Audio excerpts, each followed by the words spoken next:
Tínhamos sorte com o Superman, tinha os nossos valores. O próximo pode não ter.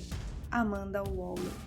Fala galera, hoje o vídeo começa com essa icônica frase de Amanda Waller no filme Esquadrão Suicida, que resume bem o filme Brightburn, Filho das Trevas, de 2019.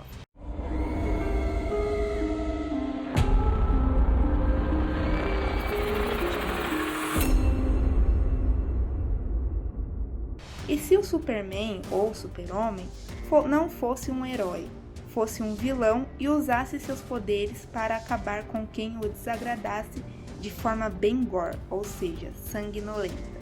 O filme começa nos apresentando o casal Tori e Kyle, que querem muito um bebê, mas têm suas tentativas todas frustradas. Eles moram em uma cidade pequena que tem o mesmo nome do filme. Durante uma dessas tentativas, ocorre uma chuva de meteoros, e quando o casal vai verificar, encontra um lindo bebezinho indefeso. Pensando ser uma resposta dos céus às suas orações, o casal adota o menino e coloca o seu nome de Brandon. Parece que você já ouviu essa história antes. Onde será que foi, hein? Bem, o tempo passa e 12 anos depois, Brandon é um típico garoto da fazenda quieto, mas muito inteligente, que sofre bullying dos outros meninos e tem como amigos e defensores os pais e uma menina da sua sala chamada Caitlin. As coisas começam a ficar estranhas quando um objeto escondido no celeiro, onde Brandon é proibido de entrar por ser perigoso, liga e começa a transmitir uma mensagem aparentemente alienígena, fazendo com que Brandon ande como sonâmbulo até o celeiro. Ele tenta abrir o porão trancado, em estado de transe e com muita violência, porém sua mãe, Tori, intervém e o leva de volta para casa. No dia seguinte, Brandon está mudado, como se o despertar do objeto escondido no celeiro também despertasse algo nele, pois, enquanto tenta cortar a grama, Brandon tem dificuldade em ligar o cortador e, inadvertidamente, o lança no ar, jogando-o a alguns metros de distância. Brandon se aproxima e, com o cortador ainda ligado e curioso sobre suas novas habilidades, para a lâmina motorizada com a própria mão. A mãe de Brandon não conta para o pai dele, Kyle, que Brandon, na noite anterior, estava sonâmbulo no celeiro. À noite, a família se reúne na lanchonete da cidade para comemorar o aniversário de Brandon e ele ganha dos seus tios um rifle. Kyle fica extremamente chateado com o presente, pois não achava ser hora de um menino ganhar isso ainda, e apesar do desgosto de Brandon em ter que deixar o presente, foram embora para casa. Durante a manhã, Kyle começa a ficar preocupado quando Brandon, sem perceber, entorta um garfo na boca durante o café da manhã, e Tori encontra embaixo do colchão de Brandon fotos de mulheres nuas, normal até aí. O problema é que depois vinham fotos de cirurgias e fotos de órgãos humanos expostos. Nada normal, a não ser que o menino já tivesse certeza que queria ser médico ou um serial killer.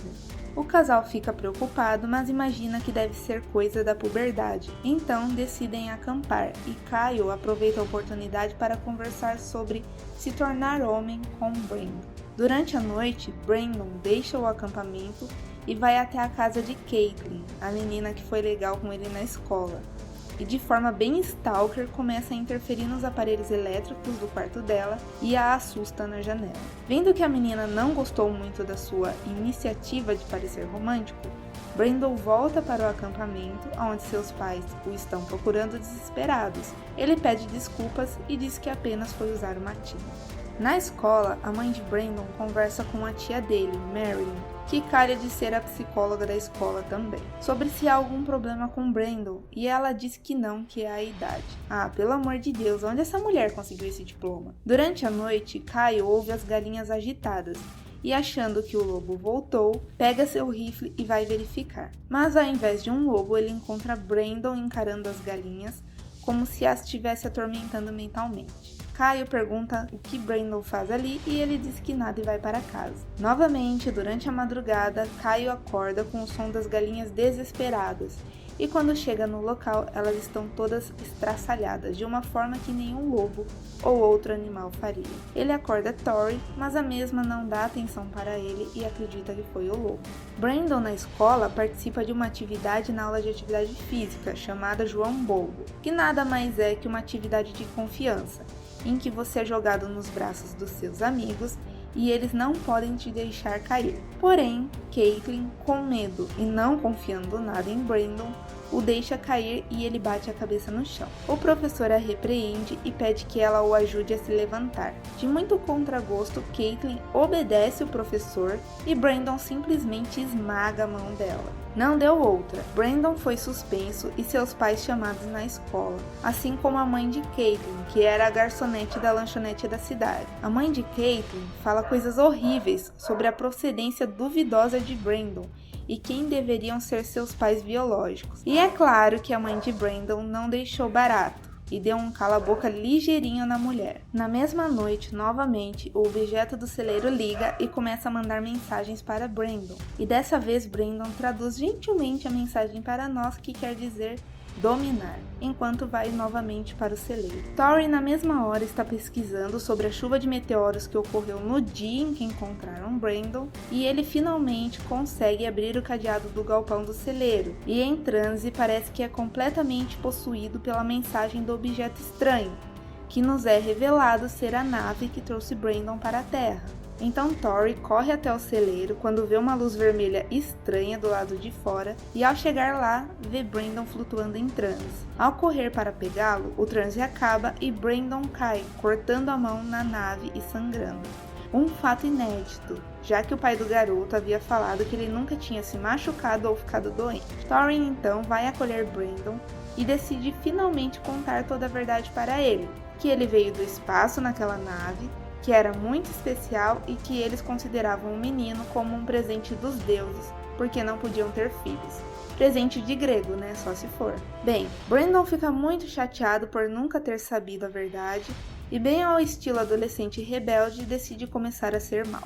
Sua primeira vítima é Erica, a mãe de Caitlin, que havia xingado ele e sua mãe. Brandon vai até a lanchonete, onde Erica está sozinha, e começa a interferir na eletricidade. Em uma das cenas mais agonizantes e nojentas do filme, um caco de vidro da lâmpada cai no olho de Erica e a cena é mostrada em detalhes. Aos que têm estômago mais fraco, sugiro não assistir essa parte do filme. Erica, desesperada, se tranca no frigorífico e Brandon, usando seu primeiro traje de vilão, usa seus olhos de raio laser para entrar no frigorífico. A partir daí, Erica não é mais vista.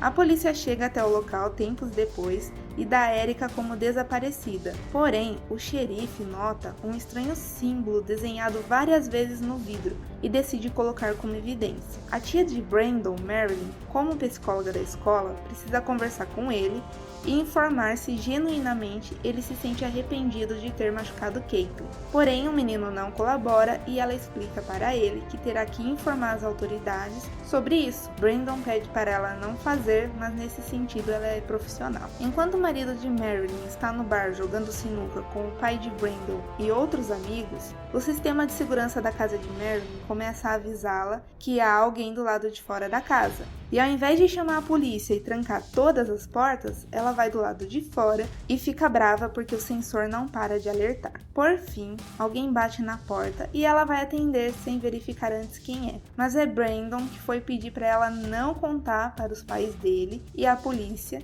que ele não se arrependia de ter quebrado a mão da menina. Mas Marilyn é firme com ele e fala para o menino ir para casa. Brandon não faz nada com a moça, apesar do filme fazer bastante suspense em cima disso. Porém, o marido dela chega em casa quando ela está dormindo e encontra Brandon no closet. Ele é bem ríspido com o menino e Brandon decide atacá-lo, pois o mesmo disse que iria contar a seus pais. Tentando fugir de Brandon, o tio dele pega o carro e dirige em alta velocidade na estrada. Então, Brandon capota o carro do tio, que tem seu maxilar quebrado e não resiste aos ferimentos. Brandon usa o sangue do próprio tio para desenhar seu símbolo característico no chão da estrada. Em casa, Brandon fala para seus pais que estava jogando bola e por isso chegou tarde todo sujo, e não deixa sua mãe lavar sua camisa.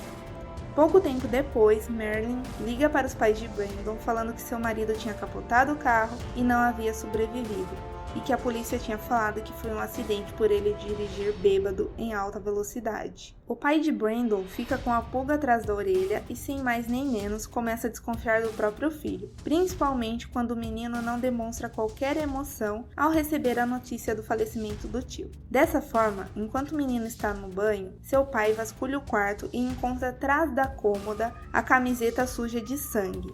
A mãe defende o menino, falando que poderia ser qualquer coisa, mas o pai acredita que seja mesmo o menino. Assim, o pai de Brandon decide levar o menino para caçar para finalmente resolver o problema, sem contar essa última parte para a mãe dele. O xerife da cidade começa a desconfiar de Brandon quando verifica mais uma vez o mesmo símbolo no local do acidente do tio do menino. Ele vai até a casa de Brandon, mas Tori, sua mãe, diz que não reconhece o símbolo e que não deixará o xerife entrar. O que era mentira, ela reconhecia muito bem o símbolo como um dos desenhos que Brandon desenhava o tempo todo. Já durante um momento pai e filho, Kyle aproveita a distração de Brandon e atira em sua cabeça. Porém, nada acontece com o menino, que fica extremamente irado e elimina seu próprio pai. No mesmo instante, Tori vasculha o quarto de Brandon e encontra os desenhos que ele fez das suas vítimas. Então ela liga para o marido e, antes de ouvir quem atendeu o telefone, já vai soltando toda a informação e desconfiança sobre Brandon. E na outra linha, obviamente, estava Brandon. Ela pergunta onde está o pai do menino e ele diz que o pai se foi. Quando ela pergunta onde Brandon está, ele diz que está em casa e aí começa a perseguição do menino, a própria mãe. Tori consegue ligar para a polícia e assim que o xerife chega em casa com a sua assistente, ambos são brutalmente eliminados por Brandon. Tori consegue correr até o celeiro e quando machuca a mão, lembra que o material da nave era a única coisa que havia machucado Brandon. Ela desce até a nave para pegar um pedaço cortante e lá encontra o que sobrou de Erica, a garçonete. Brandon a encontra e, escondendo o objeto cortante, Tori abraça o menino.